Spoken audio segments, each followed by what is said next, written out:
And welcome to Live, Laugh, Shut the Fuck Up and Listen. I'm your co-host, Katie L. Eads, Chief Owl at Outstanding Women Leaders Professional Coaching Podcast.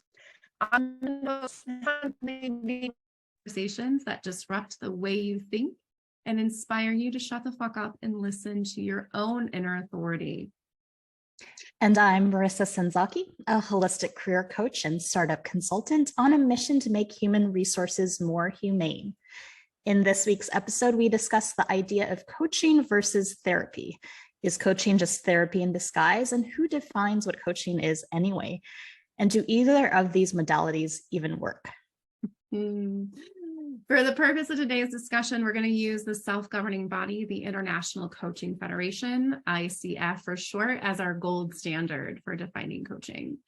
The ICF is active in representing all facets of the coaching industry, including executive, life vision and enhancement, leadership, relationship, and career coaching. It's 27,000 plus members located in more than 135 countries work toward the common goal of enhancing awareness of coaching, upholding the integrity of the profession, and continually educating themselves with the newest research and practices. The ICF describes coaching as partnering with clients in a thought-provoking and creative process that inspires them to maximize their personal and professional potential. Coaching focuses on visioning, success, the present, and moving towards the future. Therapy emphasizes psychopathology, emotions, and the past to understand the present, and it works more with developing skills for managing emotions or past issues than does coaching. All right, so I'm going to jump in right there because I'm going to tell you that about 90% of what I do in my first 6 sessions is help people develop skills for managing emotions. and so I find it interesting in the ICF that I belong to, and those are those first 3 initials after my name is breathing exercises, mindfulness, all of that is within the purview of coaching, and ICF would definitely give you a thumbs up if you were coaching around that. However, on here it talks explicitly about the managing emotions. So I find that interesting. Marissa, you are the perfect case study for today's conversation because you've experienced different modalities of therapy. You've also experienced different modalities of coaching. And I'd love to hear what a client's perspective is, because, we always tell the experts always tell everyone what it's supposed to be, but what's your experience? I think there's a lot more gray area to it. And I as well went through a coaching certification program with Lumia Life Coaching. They are ICF certified as well. And I would say we spent a pretty good chunk of like the beginning classes going over what is coaching, what is therapy, what is consulting. And I think a lot of clients go into coaching not quite knowing what to expect. I know that was my experience the first time I had executive coaching. I was working at Slack. They provided it for everyone that was kind of in a leadership role. And that coach I had at the time was very much looking into the past. Actually, the whole organization that was coaching us was, and it was very similar to the saboteurs that we talked about, but it was different. But it was, what are these like shadow selves that are holding you back, and are you the martyr? Or there were all these like different archetypes, and I was not expecting that. So I think a lot of clients go in and maybe they're expecting more of a coaching moving forward. Maybe they're expecting more of a therapy to be like seen and heard and understood. I don't know, maybe everybody kind of has their own take on what they're going to get out of it. Yeah. And it's interesting because that's where therapy was in the 80s, in the 90s, was people weren't really sure what to expect. And then we had enough people, and we're kind of starting to see that with some coaching as well. Of course, we don't have a government governing body of coaching. So you could also argue that, well, although people said they were ICF certified, perhaps they weren't dancing in the ICF certification ethics or modalities. And but that's actually not what our conversation is about. Ours is more, are they the same? And are they even effective? And so when we look at whether or not they're effective, I'm curious for you, in all the things you've sampled, what did you find to be the most effective? Good question. Yeah, I've definitely had different types of therapy throughout my life. Some that were more CBT or cognitive behavioral therapy based. That therapist at the time I did not find helpful because it was a lot of, why do you think the way you do? Or why are you depressed? You must get something out of it. I was maybe like 15 at the time. But I thought that was a pretty harsh question to ask a teenager who's, going through a difficult part. And then I think a lot of what we think about therapy, or maybe in the past, what we thought about therapy has been that talk therapy idea, which is just incessantly talking about your problem over and over. I used to work for a teen support line called the Youth Line. And what I found was that I'd get a repeat caller and I'd move them towards an idea of, a solution that might help, might make them feel better, might solve the problem that they called in to talk about. And they'd be like, that's great, I'm going to do that. And then they call back next week, not realizing I'm the same operator that they spoke to, and start rehashing the problem again from the very beginning.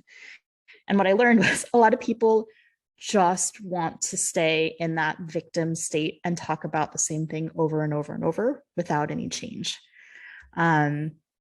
So And on there's the flip definitely side, sometimes people just want to make you do something differently and not hold space for the fact that this isn't even what you want to get help for. right. And then there's coaching where every week there's homework and there's a solution that you're trying to move towards. And sometimes on the flip side, I just want to talk about what I'm going through and be heard because I don't have anyone else to share that with. What stands out to me when I think of someone wanting to hire a coach or a therapist is they're looking for something outside themselves. They're looking for a thought partner.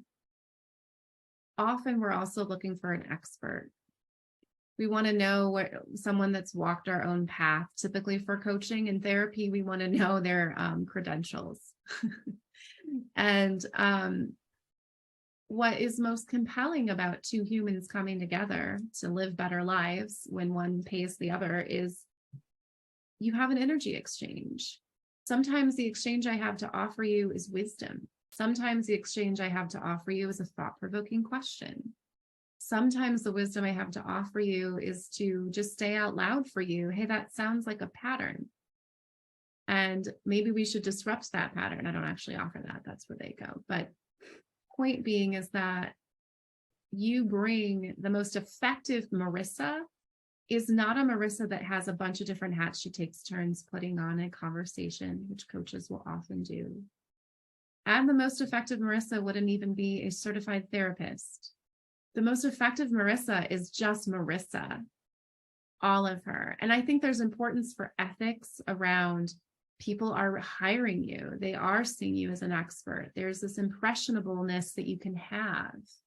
When we say the word mentor, the person who's mentoring thinks they're up here and the person getting mentored thinks they're down here. Like there's always a power dynamic. Mm-hmm. And something that ICF, I believe, has fallen short on, and all of these experts have fallen short on, is this idea here, right from their website.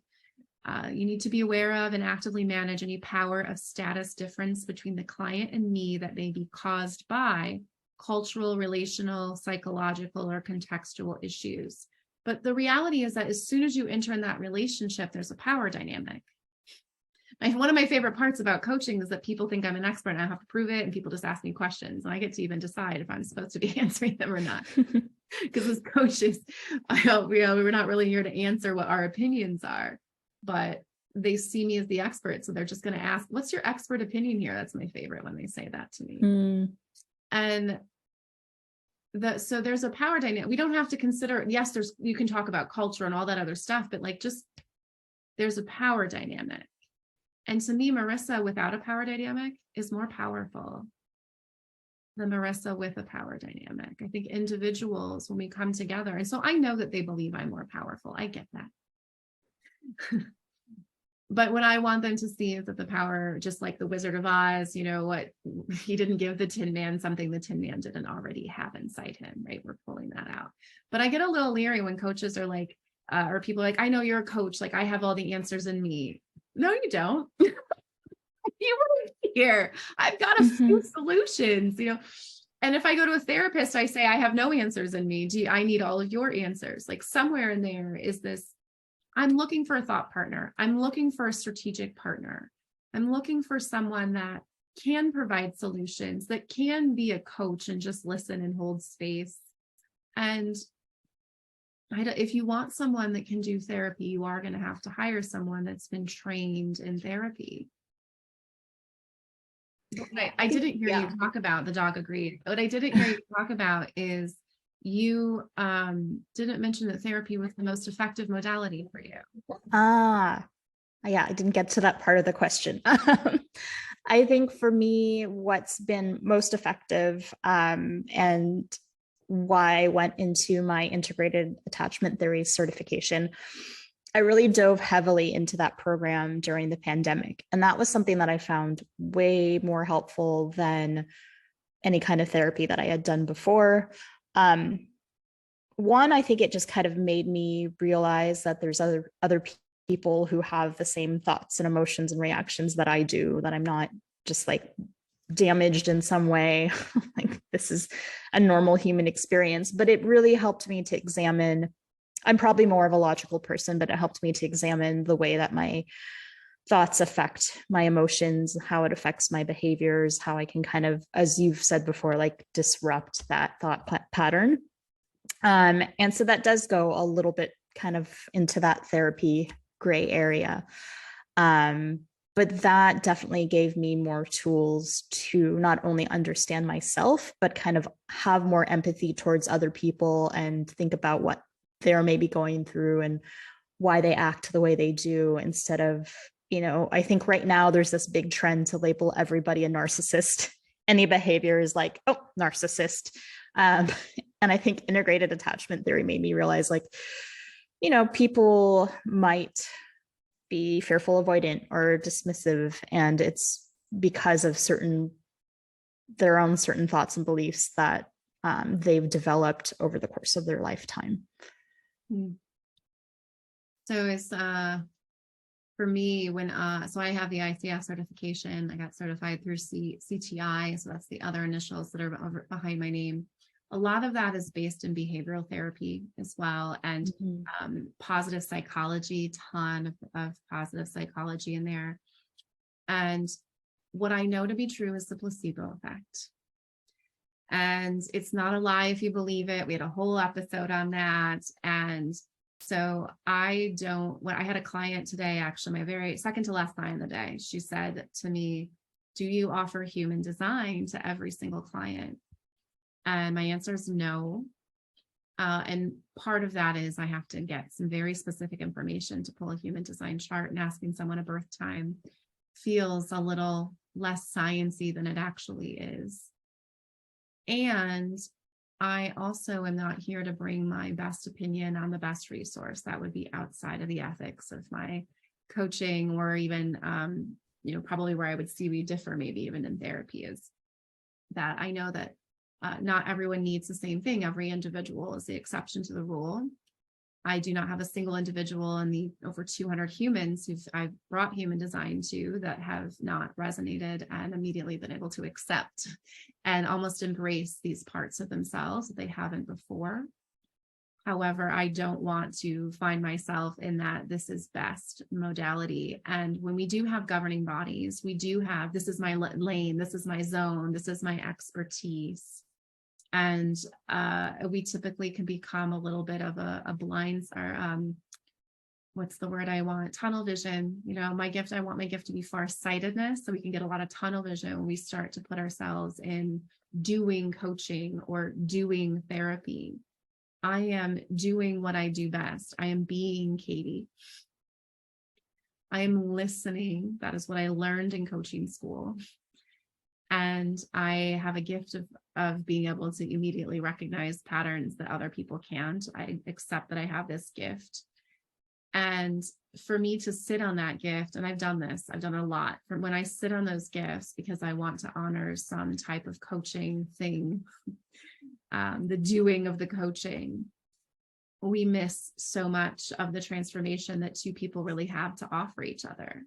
You know, how many girls have a girlfriend that they have like changed their life because they grabbed a drink together, you know, or grabbed sushi together and just like shared. And like we have this ability as humans to, and we learn how to be better at helping other humans when we get this training. But this idea of you can't do therapy, or you're not doing this or doing that. Like I'm not doing anything from a studied place of doing therapy, but I understand some of those modalities. I'm familiar with attachment theory. So I find it interesting that we get so sort of caught up in those pieces when we're hiring, even when really what you're looking at is who do you want, who is really great at reflecting back to you, like what you think and what you're doing. And human design for me gives the ability to just reflect back exactly what you're thinking because I see it. And so that 4/6 client, what she said to me at the end was, I'm 62. I wouldn't have gotten here without this human design you brought me 6 weeks ago or 6 months ago. And she's brought it to her boss. And she's like, said, you should bring this to everyone. I still won't. And, you know, when I do coaching though, because I am in a coaching setting, the ethics to me are what's most important. And so the ICF initials for me are that I'm upholding some ethics. However, I think some of those ethics hold me back from being as powerful as I can be. Interesting. What ethics would you say conflict for you? So because we have hired an expert, and this is an expert, you know, I know there's confidentiality. I can't tell you that this person here that happens to just live in the same neighborhood as you, like the two of you guys should meet because you are so brilliant and you would have so much fun. And holy cow, you know, like not from a you're going to date each other perspective, but like these minds should meet. One of my superpowers, I run a networking group in Knoxville. I am designed to interact with strangers. I meet so many of them. I have to sit on that superpower. People, I have clients that look for jobs. I have clients that just are going through the exact same experience and they do want someone to listen. And if that's what you want, find that friend, my goodness. Someone that knows how to listen, not give advice. And these are people that I just know would be amazing together, but I don't have that opportunity because ethically I am bound by the ICF code.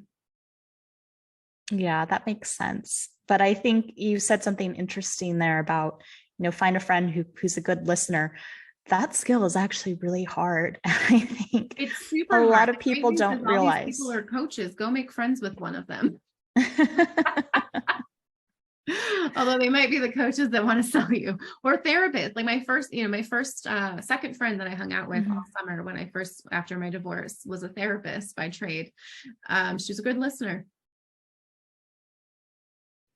Yeah. What's funny, because when I was a psychology major, I don't really, get this now because I'm not talking about psychology as much, but back in the day, I remember everyone would just be kind of freaked out to know that I was a psychology major.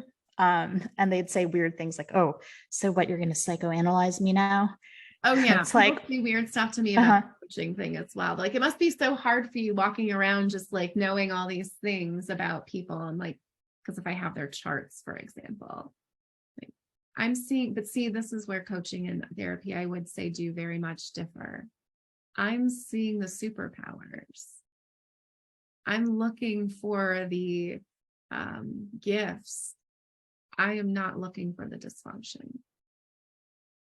See, I don't feel like I look for people's dysfunction necessarily. And I think that's why like people would feel defensive or scared, like, oh, you're going to like read my mind and try to like psychoanalyze me. And it's like, no, I mean, maybe there's some manipulative people out there who do that. And to me, understanding psychology or being in that field is more about being more open-minded and more accepting of people and more loving of people, not judging them and trying to figure out, quote unquote, what's wrong with them.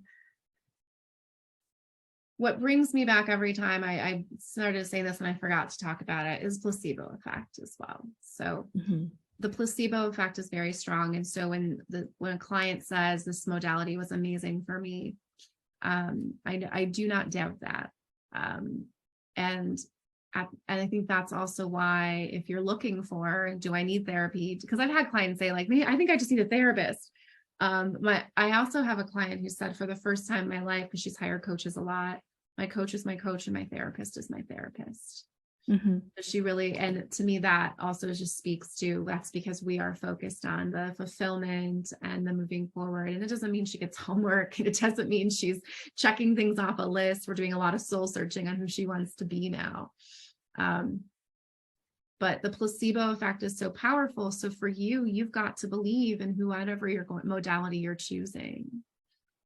However, the placebo effect doesn't work every time. So you also might choose something that doesn't really work for you and that's not really effective.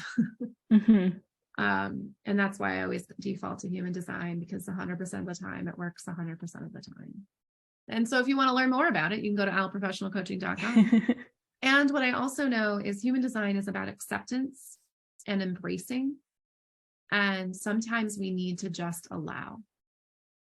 And if you're interested, I think, in exploring more of the allow so that you can get to the accept. Marissa, tell us about how you help people allow of their feelings to be. I think that the way that I coach is a good mix of being there to listen. I'm very well trained in active listening. I've been doing that since high school. And just really asking the right questions to get people to kind of reframe and think differently, but really just having that space for us to build that relationship of trust. And a little bit of what I do, if people are interested, I don't do it for everyone, kind of like how you maybe don't offer human design every time to every single client. But the work that I do with integrated attachment theory is a lot about just understanding the thoughts that you have, how those integrate with the different emotions that you hold in your body, the belief systems that you hold, and understanding the past can move you forward into the future and building the future that you want. So in answering to our question today, coaching versus therapy, is there a difference, Marissa? And more importantly, does it matter? I would say, yeah, there's a difference, and then there's nuanced differences in between the different types of coaching and therapy. But there, I think, are good results for both. Therapy has helped me to process through different traumas that I did not have the space to process through with people in the past. And I'd say coaching has helped me to kind of uncover maybe different motivations and figure out what I want. It's allowed me to quit my job last year and explore new options. It's brought me here with you. When you say that, in preparation for this conversation, I was reflecting on my therapy, and I'm like, did that really, I'd always credit it for bringing me to places. But the reality was, I would have gotten there without her. And my dad did say to me, I don't know where you would have been without human design from healing. And that's a fair statement. And my client today reflected that for herself as well, about her purpose, this lifelong search to find something that was just surprises. That's her purpose, to be surprised. I think we often give our credit to our thought partners. And there are definitely things that I picked up from a knowledge perspective. What credit I give to my therapy and my coach training is learning. I learned so much. And if you're interested in learning, I think all of those modalities are super helpful. And where I got frustrated with the coaching and therapy, 70% of us are designed to answer yes or no, or this or that questions.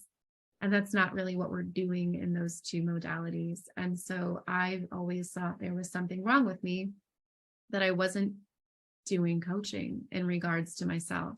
Like, I would go to meet with my coach and I was not following through on things. And I have clients, when they show up to tell me they didn't get to something, I'm like, don't worry about it. Like, these are things you get to, you don't, but I don't see them still swirling. And the yes or no, this or that has been just a big changer for me, as I help teach people how to drop into their gut and know what their gut says. So I would just like to invite everyone to give a little less credit to things getting you places, because you're getting yourself there. And knowledge is power. So I like to think of whether we're doing therapy or doing coaching, what we're doing is learning about different modalities and learning also about different people, because everyone will say that therapist wasn't good, but this therapist was, right? And what that really tells us is that there isn't truly, back to placebo effect, there isn't truly an effective modality. There are effective people. I like that. And I think of the modalities almost as just large reframes, right? I'm constantly wanting to like learn different techniques or learn about different modalities. And to me, going back to that gut, like certain things have just worked for me, certain things haven't. And that's totally okay. But it was almost like a big whole body reframe to figure out what did work for me. And reflecting on this, I think the best therapist I had a little bit of coaching to her, and the best coach I had a little bit of therapy to her. So there's somewhere kind of in that middle area. Yeah. And I think what's important there is that the best coaches also are not going to, when I have someone come to me and say, I've never had a good organization system, I'm not going to respond with asking you, well, let's explore these things. I'm just going to give you the best ADHD approved, and it works all the time in regards to disrupting whatever. First of all, we can just stop searching for it and you can embrace it. But I think that's also just really important too, for if you have a coach that's going to say, I don't give any answers, like you're missing out on so much superpower. Back to me missing out on using my superpowers. And last thought that came up for me when I was prepping for this is in supervision, we record our sessions and then we critique them. And I remember being so embarrassed about my first 3 sessions because I was problem solving. We don't coach to solve people's problems. We coach for a life well lived. And the last supervision that I had, I did some reflection. I'm like, you know what? I'm going to let her know that I think it's time for her to go fly. She doesn't need me. Like, there's nothing here to solve. And she came to that session and had that. And well, she actually prompted it. She messaged me and asked. I was like, yes, because now I didn't know how to approach it. We had our closing session. And she's like, you need to charge way more than you're charging. And I just wasn't in the headspace to be a good client. Which I disagree with, because where she went after she's getting married, but where she went, where she's at with her business, everything she came to me for to get coaching, all of that happened for her. Like 6 months after we were, like all these little doors were opening, and like 6 months later it was there. And so back to perhaps I wasn't doing coaching because I wasn't, but it was effective. We were like, what blocks needed to be moved and shaped and shifted.